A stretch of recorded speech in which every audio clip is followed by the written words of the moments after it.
Stop. Before you trust blindly, before you believe your life is secure, ask yourself, what if everything you know is a lie? What if the person you love the most is secretly planning to destroy you? I wish someone had warned me. I wish someone had shaken me awake before my perfect life shattered in seconds. For 7 years, I thought I had it all. A loving husband, Omar, a luxurious apartment in Jumeirah, Dubai, and a life filled with exotic vacations and expensive gifts. We had built a lifestyle that many envied. I had even left my career as a marketing executive to support his business, believing we were creating a future together. Omar had always been charming, successful, and well-respected. When we got married, he promised me a life of love and security. And for the longest time, I believed him. I trusted him with everything, including our joint bank account, our home, and my dreams. But life has a cruel way of revealing the truth. And when it hit me, it hit hard. I still remember that fateful morning, the day my world turned upside down. It was an ordinary Monday, and I was sipping my coffee while checking my phone. The usual emails, some messages from friends, and then one text message that changed everything. I divorce you. I divorce you. I divorce you. My heart stopped. I blinked, trying to process the words. Was this a joke? A mistake? Before I could react, another message followed. Don't call me. Papers will be sent to you. Everything is over. My hands shook as I reread the messages, my mind refusing to believe what I was seeing.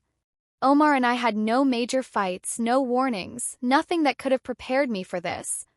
I tried calling him. No response. I sent a desperate message. Omar, what is this? What's happening? Talk to me. No reply. A deep, gnawing fear settled in my stomach. Something felt terribly wrong. I needed answers. I immediately logged into our joint bank account, the account where all our savings were kept, the money I had contributed to for years. Balance 0.00 AED. I felt dizzy. The room spun around me as I stared at the screen. Everything was gone. Every single dirham. My chest tightened. I could barely breathe. How was this happening? Just yesterday we had dinner together, laughed at a Netflix show, and now he had vanished with all our money? I rushed to his office, my mind racing. Maybe this was some kind of misunderstanding? Maybe he had a reason? Maybe this was all a nightmare and I would wake up any second now? But the nightmare was real. When I arrived, Omar's office was empty. His employees avoided my gaze. The receptionist hesitated before handing me an envelope. I tore it open with trembling fingers. Divorce papers. A lump formed in my throat. It was official. He had planned this. He had destroyed our marriage and disappeared, without even having the decency to look me in the eye. Tears burned my eyes, but I refused to break down. Not here. Not now. I took a deep breath and turned to the receptionist. Where is he? She hesitated. I'm sorry, ma'am, but Mr. Omar has relocated to London. London? He had fled the country? I felt like I had been punched in the gut. He had not only abandoned me, he had planned his escape. That evening, I learned the truth from a mutual friend. Omar had been preparing for this for months. He had been transferring our money to offshore accounts, selling his business shares and closing deals, all while smiling at me like everything was normal. And the worst part? He wasn't alone. He had left with another woman. Her name was Sophia, someone I had once considered a friend. The betrayal cut deeper than any knife. I sat in the darkness of my apartment, staring at the empty space where our framed wedding photo had once been. The walls that once echoed with laughter now felt suffocating. The man I had loved, trusted, and built a life with had not only abandoned me, he had robbed me of everything. But as the shock began to fade, something else took its place. Rage. Hot, searing, and powerful. Omar thought he had one. He thought I would cry, break down, and disappear quietly. He had no idea who he was dealing with. That night, I made a promise to myself. I would get my revenge. And when I did, he would never see it coming. Before going to the next, please subscribe to our channel, like, and share with friends. Life doesn't always give you warnings before it breaks you. Sometimes devastation arrives in the form of a simple text message, cold, calculated, and merciless. That's exactly how my world collapsed. I woke up that morning with no idea that in the next few minutes my life would be ripped apart. The sun was shining through the bedroom window of our luxurious Jumeirah apartment in Dubai. Everything seemed normal. Omar had left early for work, just as he always did. I had made my coffee and settled on the couch, scrolling through my phone, ready to start another ordinary day. Then my phone buzzed. A message notification. It was from Omar. I smiled, expecting something casual. Maybe a reminder about dinner plans or a simple "I love you." But as I opened the message, my breath caught in my throat. "I divorce you. I divorce you. I divorce you." For a moment, I couldn't move. My brain refused to process what I was seeing. What? A deep sense of dread settled over me as I stared at the screen, my hands suddenly cold and trembling. My heart started pounding against my ribs. This had to be a mistake. A joke. "Don't call me. Papers will be sent to you. Everything is over." Over? My mind screamed in denial. No. No, this wasn't happening. This wasn't real. I tried calling him. No answer. I tried again. Straight to voicemail. I felt my body going numb, my vision blurring as reality started sinking in. My husband, the man I had loved and trusted for 7 years, had just divorced me over a text message, like I meant nothing. Like our marriage, our life together, had been nothing but a business deal he could end with a few words. Tears burned behind my eyes, but anger pushed them back. This wasn't real. Couldn't be real. There had to be an explanation. I opened my banking app, driven by some desperate instinct to confirm that at least something in my life was still stable. My fingers froze. My stomach twisted into a tight, suffocating knot. Account balance 0.00 AED. All our savings, everything we had worked for, everything I had contributed, gone. My breath came in short, sharp gasps. I tried refreshing the app, willing the numbers to change, but the zero remained. The emptiness stared back at me like a cruel joke. I jumped to my feet, grabbing my bag, my phone still clutched tightly in my hand. I had to find Omar. I had to understand what was happening. The drive to his office felt endless. My hands were shaking so badly that I had to grip the steering wheel tightly just to stay in control. When I arrived, I rushed inside, my heels clicking sharply against the marble floor. Omar's employees, who had always greeted me warmly, suddenly avoided eye contact. A heavy silence hung in the air, thick with something dark and unspoken. His office door was open, but his chair was empty. The desk that was usually cluttered with documents and his laptop was now completely clear, as if he had never worked here at all. Panic surged through me. I turned to the receptionist, my voice sharp and desperate. "Where is he?" She hesitated before handing me an envelope, her eyes filled with something close to pity. I tore it open. Divorce papers. My knees almost gave way. My fingers trembled as I flipped through the pages. Everything was legally signed. Finalized. My vision blurred. This wasn't just a sudden decision. This had been planned. I forced myself to breathe, swallowing the lump in my throat. "Where is he?" I repeated, my voice hoarse. The receptionist hesitated again before answering in a soft, cautious voice. "Mr. Omar has relocated to London." The words crashed over me like a tidal wave. My body went rigid, my mind struggling to grasp the truth. London? He had left the country? I stumbled back a step, pressing a hand to my forehead. Omar wasn't just leaving me. He had disappeared completely. And he had taken everything with him. That evening, the full picture began to unfold. Through a mutual friend, I learned the real reason behind his sudden departure. Omar had been planning this for months, transferring money out of our joint account, preparing legal documents, securing assets overseas, while acting like the perfect husband. And the worst part? He wasn't alone. He had left with another woman. Her name was Sophia. I felt like I was going to be sick. Sophia was my friend. Someone I had trusted.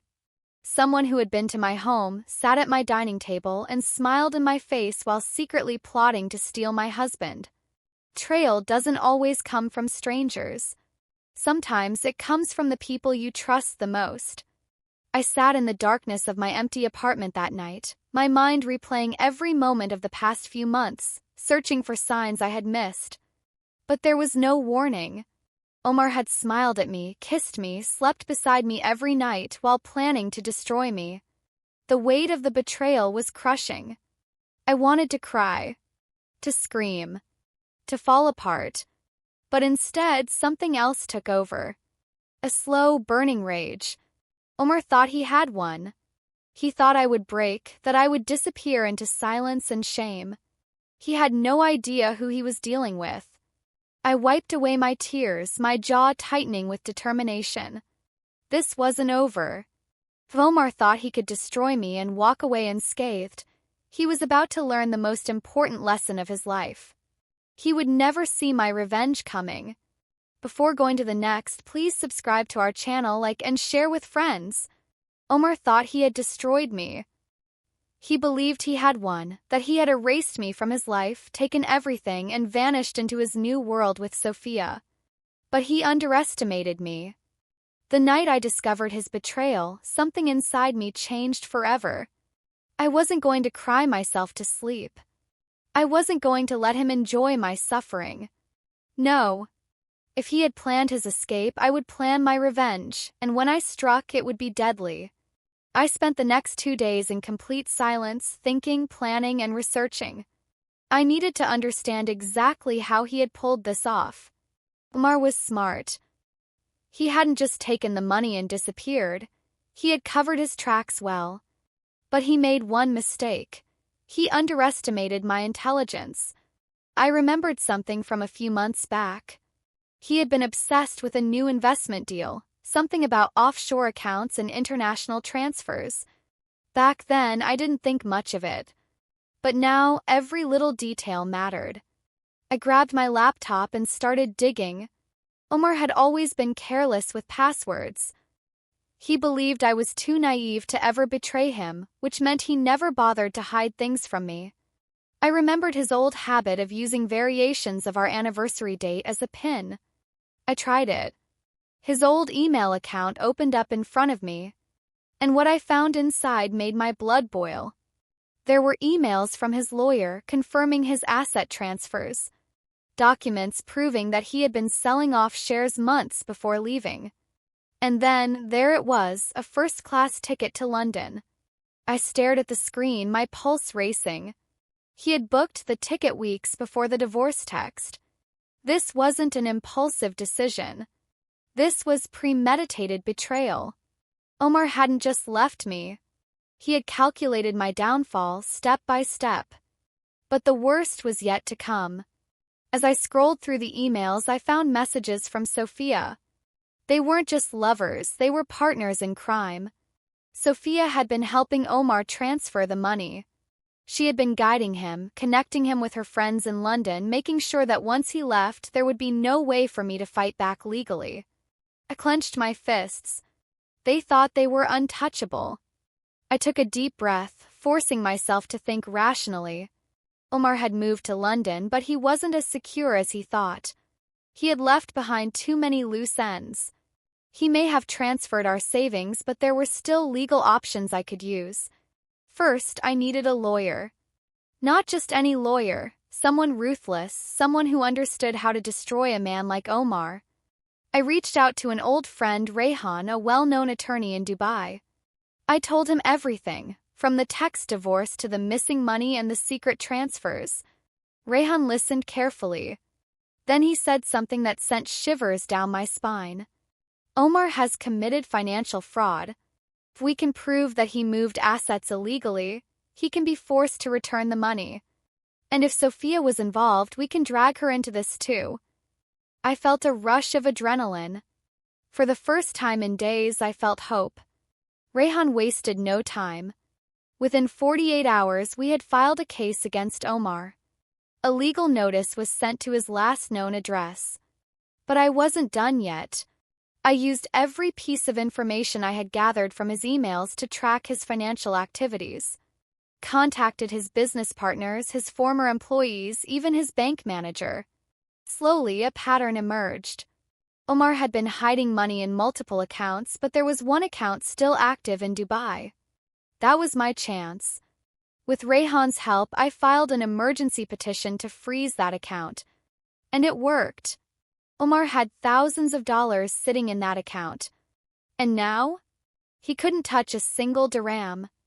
2 days later, my phone buzzed. A message from an unknown number. "What the hell have you done?" I smiled. Omar had finally realized that his perfect escape plan had a crack. I took a deep breath and typed my response. "This is just the beginning." I hit send. And for the first time since that text message divorce, I felt powerful again. Before going to the next, please subscribe to our channel, like, and share with friends. Omar thought he had escaped, that he had vanished into his new life in London without consequences. He had taken everything from me, my trust, my money, and even my dignity with that heartless text message divorce. But he was about to learn the hard way that I wasn't a woman to be betrayed and forgotten. The first blow had landed when I froze his last active account in Dubai. And now? Now it was time to hit him where it really hurt. The morning after I received Omar's furious message, my phone rang again. This time it was Rayhan, my lawyer. His voice carried a hint of excitement. "You won't believe what I just found out." I straightened in my chair, my heart pounding. "What?" "Omar didn't just transfer money. He committed a crime while doing it." I frowned. "A crime?" Rayhan explained that Omar had made several large international transfers in a way that was legally questionable. His mistake? He had moved money through fake transactions, listing a non-existent company in Dubai. That meant one thing: money laundering. And in Dubai, financial fraud was no small matter. I gripped my phone tightly. What does this mean for us? Rayhan's next words sent a rush of adrenaline through me. "It means we can file a financial fraud case against him. If we prove it, Dubai authorities can issue an arrest warrant and he won't be able to hide anywhere." I felt a slow, satisfied smile creep onto my face. Omar thought he had one. But now he was a wanted man. With Rayhan leading the charge, we filed a financial fraud complaint against Omar. Case was strong, stronger than I had ever imagined. Within a week, Dubai's Financial Crimes Unit was already investigating him. And that was just the beginning. Through my research, I had discovered another crucial detail. Omar had left behind several unpaid loans in Dubai. He had borrowed money in my name, using my clean credit history to secure approvals. Now, those banks were calling me for payments. I had no intention of paying off his debts, but I had every intention of using them against him. So I sent detailed complaints to every financial institution he owed money to. I forwarded them proof that Omar had abandoned his responsibilities and fled the country. The reaction was immediate and explosive.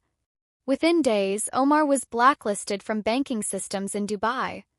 His name was flagged in financial records, and his details were sent to international financial regulators. Omar hadn't just lost his money. He had lost his ability to do business anywhere. 2 weeks after I had frozen his Dubai account, I got another text message. This time, it wasn't angry. It was desperate. "We need to talk. Please don't do this." I stared at the message, my lips curling in satisfaction. The once powerful, arrogant man who had text-divorced me was now begging. But I wasn't done yet. Omar hadn't betrayed me alone. Sophia, the woman I once called a friend, had helped him steal from me. She had encouraged his betrayal, thinking she would enjoy my downfall. But she was about to learn that being with Omar came with a price. Through Omar's emails, I had found her personal details. And a little more digging revealed something interesting. Sophia had used fraudulent documents to secure her UK visa. And in the United Kingdom, immigration fraud was taken very seriously. With the help of a contact in Dubai's business sector, I compiled every detail of her fake employment records and sent them directly to the UK Home Office. Didn't take long for the chain reaction to begin. A week later, I received news that left me breathless with satisfaction. Sophia's visa was under investigation. If she was caught, she could face deportation, and that meant Omar's new life in London would crumble before his eyes. And just when I thought things couldn't get better, Rayhan called again. Dubai authorities have issued an official warrant for Omar. I closed my eyes, taking a deep breath. Omar was no longer just my betrayer. He was a fugitive. He had taken everything from me. But now, he was the one losing everything. Before going to the next, please subscribe to our channel, like and share with friends. Omar had started to feel the walls closing in. He had text-divorced me, stolen all our joint savings, and run off to London with Sophia, thinking he had one. But now? His bank accounts were frozen, his financial crimes were being investigated, and Sophia's UK visa was under review for fraud. The life he thought he had secured was crumbling, piece by piece. I was sipping my morning coffee when my phone rang. An unknown number. I hesitated for a moment before answering. "Aisha," the voice on the other end said, breathless. It was Omar. For a second, I felt my body tense. The man who betrayed me, the man who discarded me like trash, was calling me? I didn't say a word. I let him speak. "Please, listen to me. You don't understand what's happening." Oh, I understood perfectly. I leaned back in my chair, keeping my voice calm. "What is it that I don't understand, Omar?"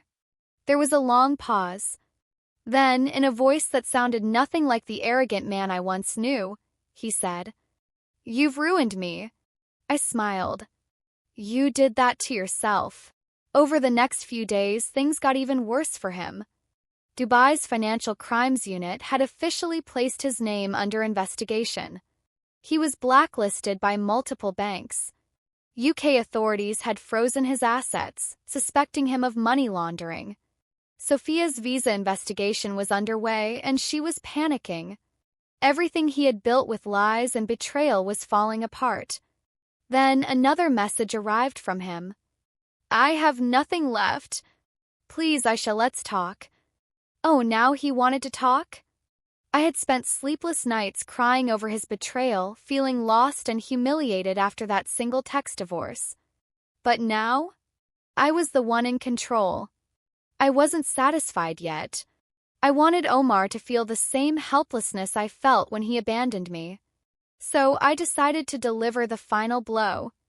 Through my lawyer Rayhan, I filed an official criminal complaint against Omar in Dubai, accusing him of financial fraud, money laundering, forgery. Complaint was strong, with documents, emails, and bank records as proof. And guess what? Since he had fled Dubai, the authorities could now issue an extradition request to bring him back. Omar had left me thinking he was free. But now he was a wanted criminal. As soon as the fraud investigation into Sophia's visa started, she panicked. She had thought Omar was her golden ticket, but instead she was stuck in a sinking ship with him. I found out from one of my contacts that Sophia had been visiting immigration offices daily, trying to stop her deportation case. And then something hilarious happened. She left Omar. She had chosen to betray him just like he betrayed me.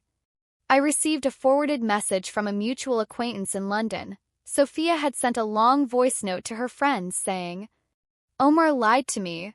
He told me everything was legal. Now I'm losing everything because of him." Karma was working faster than I expected. One evening, my phone buzzed. Another message from Omar. Congratulations, Aisha. You've destroyed me. I have nothing left. Are you happy now? I read it slowly, then took a deep breath. And I replied with just 4 words. This is just justice. I blocked his number. Omar had taken everything from me. But in the end, I was the one who won. Before going to the next, please subscribe to our channel, like and share with friends. Omar had played his game well until now. He thought he could steal my money, betray my trust, and vanish into a luxurious life in London with Sophia. But now, his bank accounts were frozen, his fraud was under investigation, and Sophia had abandoned him. And the worst part? Dubai authorities were officially hunting him down. Just as I was settling into my evening, my lawyer Rehan called. His voice was filled with excitement. Aisha, we have him cornered. I straightened, my heart racing. What do you mean? Omar is now on Dubai's financial crimes list. If he ever tries to return, he will be arrested immediately. A smile crept across my face. That's great. But we're not done yet. I wanted him to feel true fear, the kind that keeps a person awake at night. Rehan explained that since Omar had fled to the UK, Dubai authorities could now request Interpol to issue a red notice, an international alert for criminals. That happened? Omar wouldn't just be hiding from me anymore. He would be hiding from the entire world. I gave Rehan the go-ahead. And just like that, Omar's freedom was slipping away. A week later, I got a strange email from an unknown sender. It was Omar. Aisha, you have to stop this. You don't understand what you're doing. They're watching me. I can't move money, I can't leave the country. Just tell them to stop. I let out a cold laugh. Omar was trapped. He had spent years controlling me, manipulating me, and using me. But now, I controlled his fate. I ignored the email. Meanwhile, Sophia was facing her own downfall. Her visa investigation had taken a serious turn. The UK authorities found out that she had lied on her visa application, and she was at risk of deportation. I got a message from an old friend in London. Sophia is trying to cut a deal with immigration. She's blaming everything on Omar. I wasn't surprised. Sophia had once helped Omar betray me, but now she was betraying him to save herself. She told UK authorities that Omar had manipulated her into committing visa fraud, that he had promised her money and security. And just like that, she threw him under the bus. Days later, another email arrived. Aisha, I know I hurt you. I know I made mistakes. But I am begging you, don't let them take me. I'll do anything. Just make this stop. I read the message slowly, savoring every word. This was the same man who had divorced me over a text message. The same man who had emptied our joint account and left me with nothing. The same man who had laughed at my pain. And now? He was begging me for mercy. I smiled, typed a response, and hit send. This is just the beginning.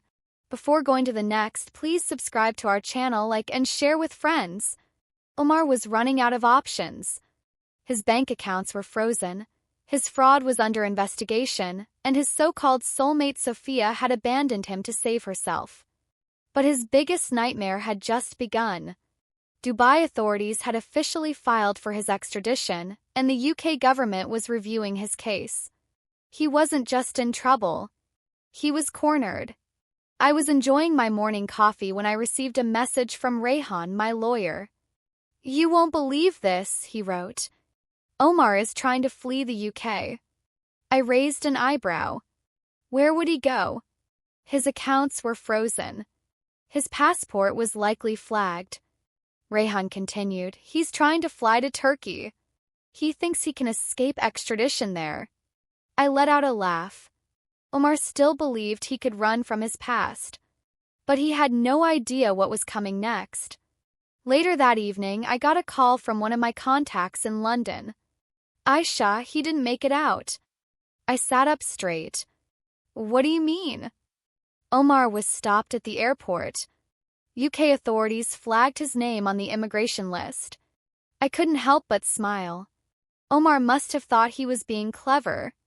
But he had forgotten one very important thing. He wasn't in control anymore. Just when things seemed to settle, another bombshell dropped. Interpol had officially issued a red notice for Omar. This meant he could be arrested in any country that recognized Interpol's authority. He couldn't board an international flight without being flagged. Every move he made was now being tracked. Omar had gone from being a wealthy businessman to a fugitive. And I had front-row seats to his destruction. Meanwhile, Sophia was playing her own game. She had officially testified against Omar in an attempt to protect herself from visa fraud charges. She told UK authorities that Omar had tricked her into committing fraud. He had promised her marriage, money, and a future, but left her in legal trouble instead. He had hidden financial crimes from her, and she had no idea about his fraud. In one swift move, Sophia saved herself and threw Omar to the wolves. Karma was delicious. Days later, another email landed in my inbox. This time it was different. It wasn't angry. It wasn't manipulative. It was desperate. Aisha, I have lost everything. Please don't let them take me. You know I'm not a bad person. You know I don't deserve this. I read the message slowly, my fingers hovering over the keyboard. 4 years, Omar had controlled my life, my emotions, my finances. But now, I was the one holding all the power. I took a deep breath and typed a simple reply. You deserve everything that's coming. Then I hit send. Before going to the next, please subscribe to our channel, like, and share with friends. Omar's world was crumbling, and there was nothing he could do about it. He was trapped in the UK, unable to flee. He had no money, no allies, and no future. And the best part? His trial was about to begin. One morning, my lawyer Rehan called with news that made my heart race. Omar has been summoned to court next week. The UK authorities have decided to move forward with his extradition case. I leaned back in my chair, feeling a wave of satisfaction. Omar had spent years manipulating and using me. Now he was finally going to pay the price. Meanwhile, Sophia wasn't done saving herself. She had agreed to testify against Omar in exchange for a plea deal that would keep her out of jail. She had once stood by his side, helping him betray me. But now, she was the one handing him over to the law. She gave authorities everything. How Omar had convinced her to commit visa fraud. How he had promised her a new life but abandoned her when things got tough. How he had stolen money from me and others. Her testimony was devastating. Sealed Omar's fate. On the day of the hearing, I sat in my lawyer's office, watching the live updates from the London court. Omar stood before the judge, his face pale, his body language screaming defeat. His lawyer argued that he was a misunderstood businessman. But the prosecution tore him apart. They revealed his bank fraud, his attempt to flee justice, his manipulation of multiple women, including me. The judge listened carefully before making the final decision. Mr. Omar Khan, your actions show a pattern of fraud and deceit. We are approving the request for your extradition. And just like that, Omar was officially ordered to be sent back to Dubai to face justice. After the hearing, I got an email from an unknown sender. It was Omar. Aisha, I have nothing left. They're sending me to Dubai. Please, I'm begging you, help me. I stared at the message for a long time. Then I typed a simple response. Enjoy the life you chose. And with that, I finally let go. Before going to the next, please subscribe to our channel, like, and share with friends. Omar was finished. His extradition to Dubai was confirmed, and he had no more tricks left. The man who had once believed he was untouchable, who had used and betrayed me, was now on his way to face justice. But I wasn't done yet. There was one final move left to make. A few days before Omar's flight back to Dubai, something unexpected happened. His case had gone public. A well-known news channel picked up the story. Pakistani businessman Omar Khan arrested for financial fraud, facing extradition. The report detailed everything: his fraudulent activities, his betrayal of multiple women, his attempt to escape the law. Omar had spent years building a reputation as a successful businessman. Now, his face was plastered across newspapers and social media, not as a successful entrepreneur but as a fraudster. And the best part? I had leaked the story. On the day of his extradition, I got a call from one of my contacts at the airport. "Aisha, he looks broken." I smiled. Good. Omar was escorted by security to the plane. His hands weren't handcuffed, but he might as well have been. He was going back to face charges in Dubai, where his frozen accounts, unpaid debts, and fraud cases were waiting for him. He had nowhere to run. Hours after his flight took off, I received one last email from him. "You've destroyed me. Are you happy now?" I read the message slowly, letting his words sink in. Then I typed a response. "No, Omar. You destroyed yourself." And with that, I blocked his email forever. For the first time in years, I felt truly free. Omar was gone, and I had my life back. No more betrayal. No more heartbreak. Just peace, power, and a future on my own terms. And as I looked out at the city skyline that night, I knew this wasn't just the end of Omar's story. It was the beginning of mine. Life has a way of teaching us lessons, sometimes in the harshest ways possible. This story is not just about betrayal and revenge. It is about justice, self-respect, and the power of resilience. One of the biggest lessons from this story is that trust should never be given blindly. Aisha trusted Omar with everything: her love, her finances, and her future. But he took advantage of her.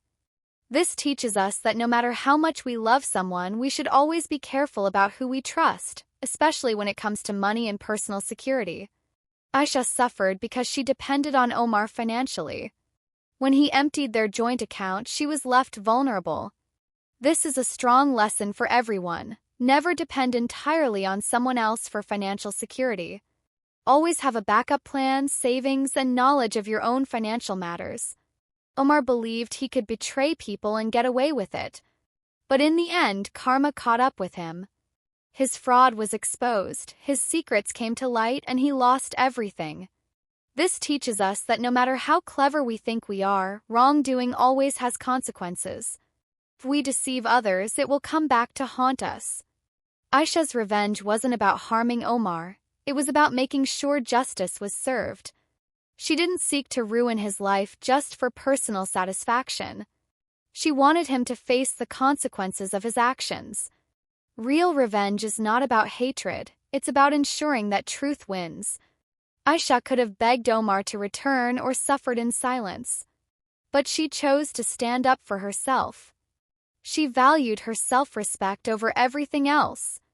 This teaches us that we should never allow anyone to treat us badly.